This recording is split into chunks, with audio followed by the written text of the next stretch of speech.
So handout 10, this is application of integration in business and economics. Okay, so what we're gonna do today is, we learn some skill, how to evaluate the integral. So we use that skill to solve real world problems, particularly in the field of business and economics. That's the goal, okay? So I divided this handout, this section, into three parts. Again, in this section, we will be talking about three main concepts. Concept number one, consumer surplus and producer surplus. Concept number two, continuous income stream, and sometimes it is called continuous money flow. Okay, it is sometimes called continuous money flow. And then capital value. I believe we have already done capital value before, but anyway, we'll see what we can do. First thing first, consumer and producer surplus. This is a really good applications of area between the curves that we learned in the previous lesson. Okay, so you already know how to find area between two curves. So we're going to use that concept to find consumer and producer surplus. Okay, so here is the goal for this part of the lesson. So at the end of this lesson, you'll be able to find consumer surplus and producer surplus. Now, what is consumer surplus and producer surplus? Let us look at this graphically first. Okay, let's take an example. Can somebody tell me what is the what is consumer surplus and what is producer surplus? This is a very common concept in economics. Can somebody tell me what is it?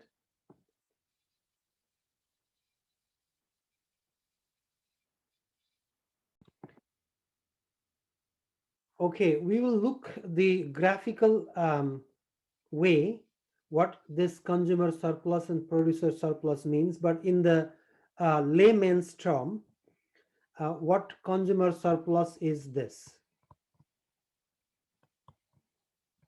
Surplus. So last month, I went to a mall in Metrotown, and there is a company called Bay, the Bay, I think that's the shop, and I saw a really nice watch. Okay, the watch was really nice, and then I was willing to pay up to $600 for that watch.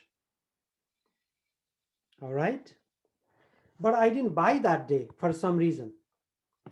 So $600 is the price that I was willing to pay. Remember, I am the consumer. But then, after a few days, I went back to the same shop and I found that the price of the watch was actually reduced to $500. Okay, that is the actual price. So what is the difference? Well, this $100 is the difference. This is called consumer surplus. Notice this is not a profit. Okay, it's not a profit, but it's the difference between the price that you are willing to pay and the actual price that you paid. Actual price paid is this. So that's it. Now, suppose here is a company, okay, company A. So it produces, let's say, some computer, for example. Okay, it produces some computer. Now, for some reason, the company wants to, willing to sell, this is willing to pay, willing to buy. Now, in this case, now we are talking about producer surplus. So this company A is willing to sell that particular model of a computer at $1,000. Okay, so that particular model they are willing to sell $1,000. But actually in the market, okay, in the market, so the market price or the selling price or equilibrium price we call it. So this actual price paid means it's called sometimes equilibrium price. Okay guys, so market price or the selling price, actual price, whatever you call it, is, let's say, $1,080, let's say. So the company is willing to sell in 1,000, but actually the market price is $1,080. So what's the difference? So the difference is $80. So this is called producer surplus. Producer surplus. Now the same concept, let us look at from graphical point of view. Now remember one thing, that the demand function is always, the demand function always goes down, right? Does that make sense? Why it goes down? You learned that in your economics course. It goes down because you see this one is price and this one is quantity demanded. Quantity demand. Guys, just give me 1 second. So this side price and this side quantity. So when the price is really high, then people tend to buy less. Okay, people tend to buy less. When the price is low, people tend to buy a lot, right? That's the fundamental concept in economics. So therefore the demand curve always goes down this way. Okay, it's decreasing, whereas the supply curve increases, because when the price is really low, the manufacturer or the producers, they don't want to sell too much. Okay, if the price is really low, they don't want to sell too much. But when the price is really high, you see the price is that much big, so they want to sell a lot. So this one always it's always increasing. This is an increasing function. So supply curve is increasing function and demand curve is decreasing function. And wherever they intersect, this is called equilibrium point. This is exactly the price and the quantity where the sell and buy happen. Okay, now let us look at from the perspective that the skill that we learned in our previous class. Looking this from area between two curves. So this part right here is, this one is the price, actual price that you paid, and this one is the price that you are willing to pay. Actually this is an economics concept, but I thought that some of you did not take the economics course, so I'm explaining this here. I should not, I could have told you just look at that economics, but I think you need to understand this. Okay, so P naught is this. That means that is the actual price in the market. That's where the buying and selling happen. Now this is the part where you are willing to pay.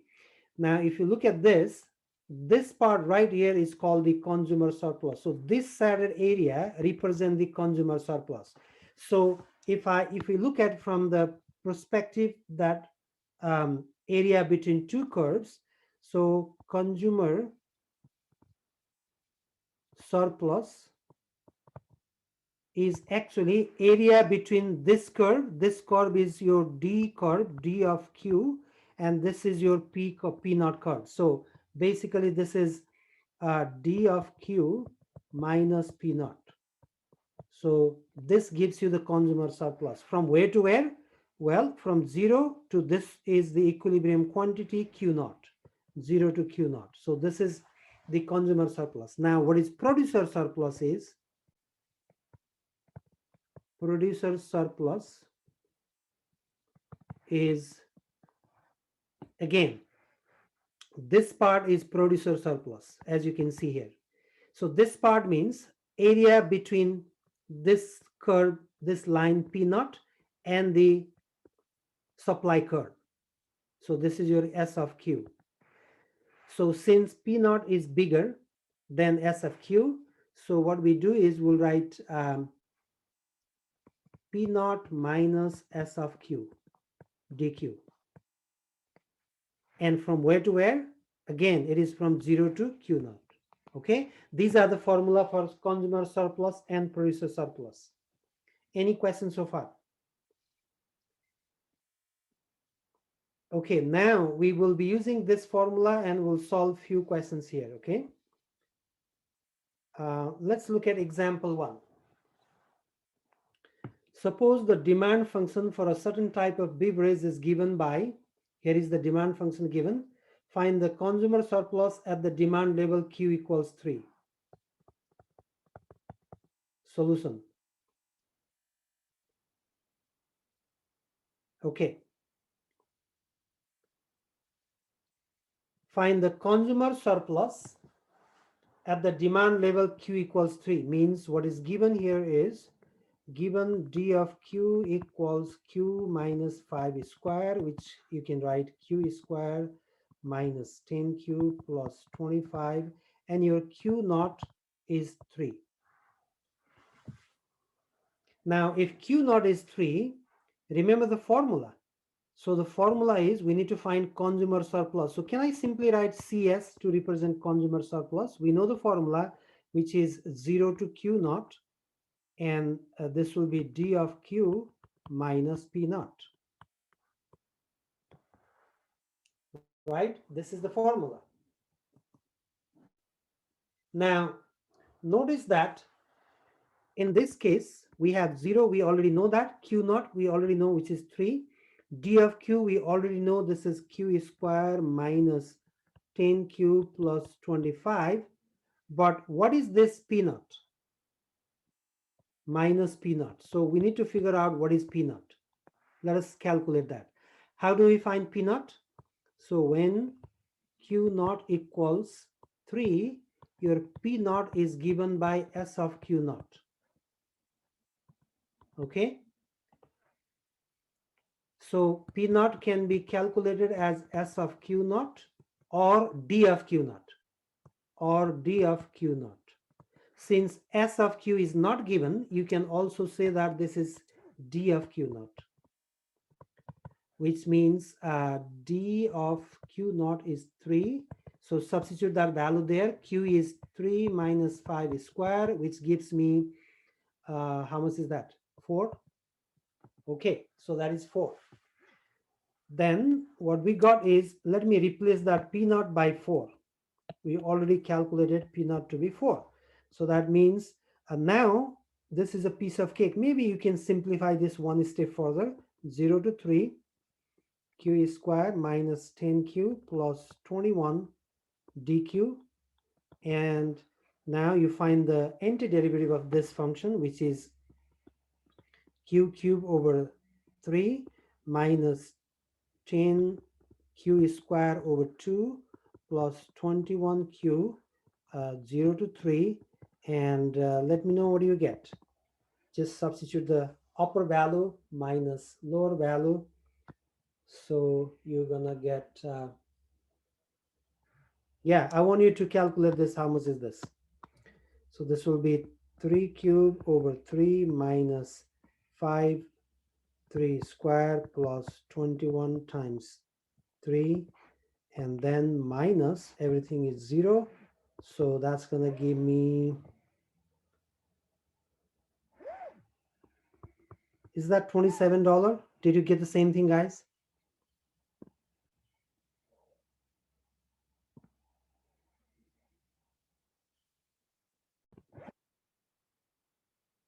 So the consumer surplus is $27. Now I want you to try this example too on your own, just for fun. It is very similar to question number one. What is given here is your S of Q is given, which is 100 plus 3Q 3 over 2 plus Q 5 over 2. And then Q naught is given. Q naught is, which is 9. And so if it is 9, then you can find P naught yourself, which is P naught is given by S of Q naught or D of Q naught, because S is given here. So we'll just substitute that value there, which gives me 100 plus 3, 9 raised to power 3 over 2 plus 9 raised to power 5 over 2. And I need your help. How much do you get? What is your P naught?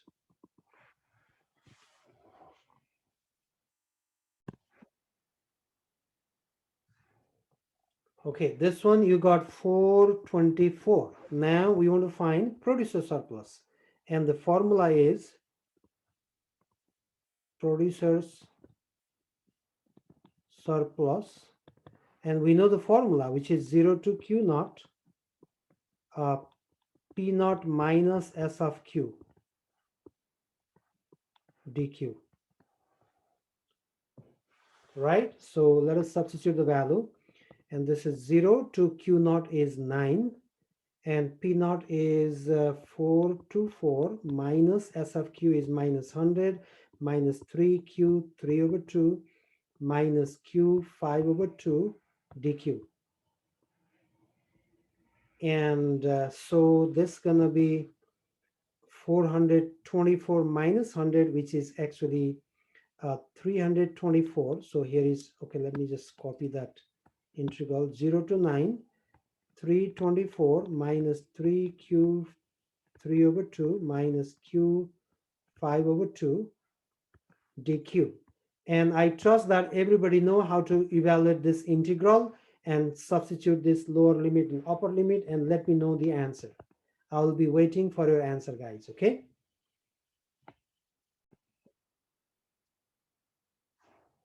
So when you evaluate the integral, let me just evaluate the integral, and then if you evaluate the integral, you're going to get 324Q minus 3 times Q 5 over 2 over 5 over 2 minus Q 7 over 2 over 7 over 2. And so the interval, lower limit is 0 to 9. And then what you're going to get here is 324Q. Let me just simplify. It looks a little ugly. So I'm going to get, when I flip it, I'll get 6 over 5, Q 5 over 2, minus this is going to be 2 over 7, Q 7 over 2, 0 to 9. Okay. And then once you plug in the value, the lower limit, upper limit, and then lower limit. So you're going to get 324, Q means 9, minus 6 over 5, Q means 9, power 5 over 2, minus 2 over 7, 9, 7 over 2. Krishna, isn't it 3 over 2? You wrote 5 over 2. This one? The third line, Q over 5 over 2. Isn't it Q over 3 over 2? Third line, okay.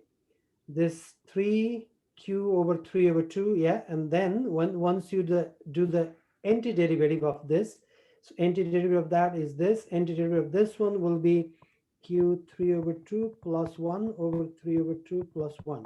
So that's going to give me Q 5 over 2 over 5 over 2, right? Okay, yes. Yeah, okay.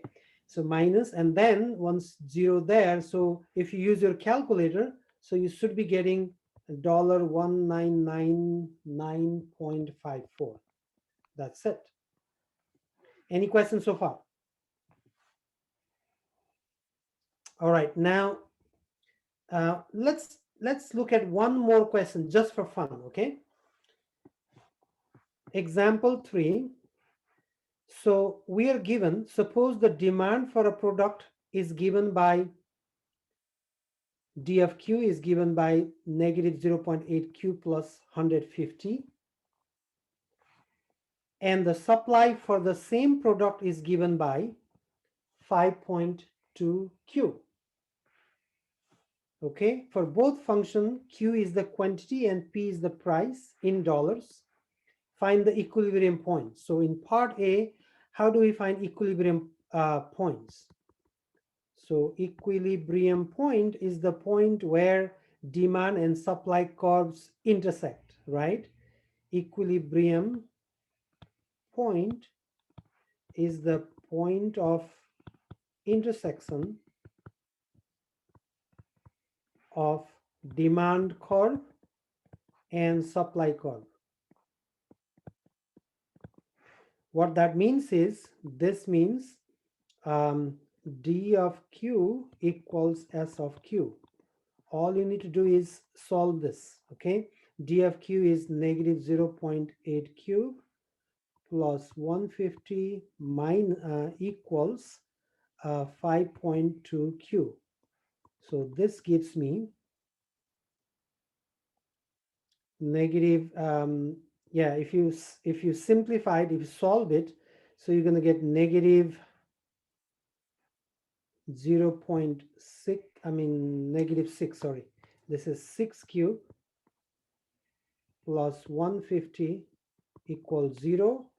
So this gives me minus 6 cube equals negative 150. And so your Q is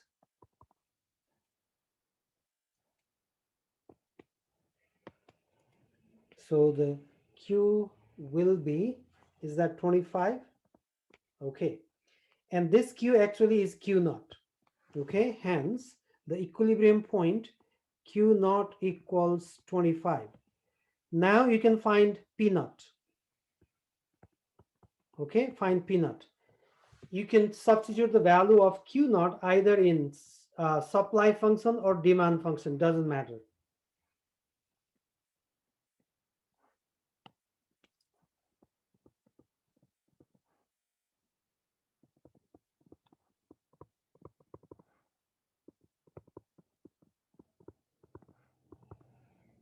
And if you multiply that, so how much is that? Is this 130? Okay, 130. That's your equilibrium price. So what it means is, for this scenario, for this situation, the equilibrium price, the price where the buying and selling happens, is $130. And in this price, 25 of that, 25 of those item will be sold. Okay, that's what it is. Now part B. Find the consumer surplus at the equilibrium price. So find the consumer surplus.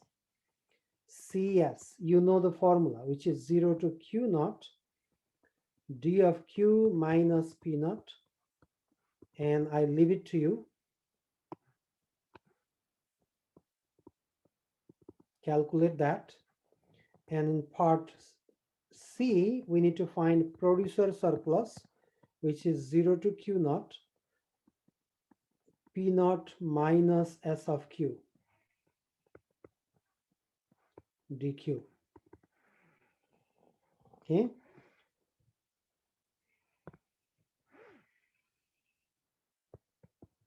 Q naught we already know, which is 25. DFQ is negative 0.8 plus 150 minus P naught. Okay, DFQ, substitute the value, and P naught is 130 dq, which is given by 0 to 25. And oh, there is, I forgot to write Q there. So you're going to get negative 0.8 Q plus 20 dq.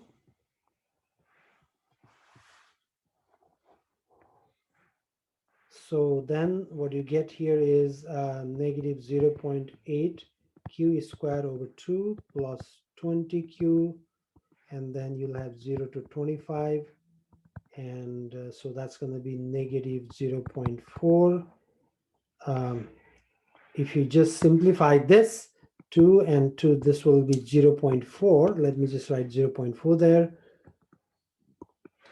And q squared means 25 squared plus 20 times 25, because q is 25, 20 times 25, and minus 0. And if you simplify this, okay, so the final answer would be, I'm waiting for your answer, guys. You can type in your answer in the chat box of the Zoom, okay? $250. All right. And how about this? I'll wait for you.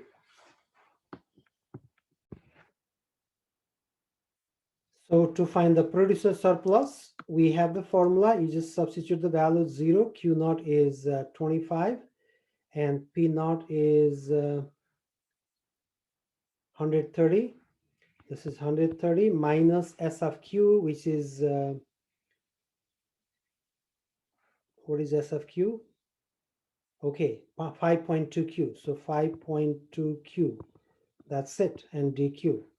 So if you evaluate this integral, you're going to get 130Q minus 5.2Q squared divided by 2.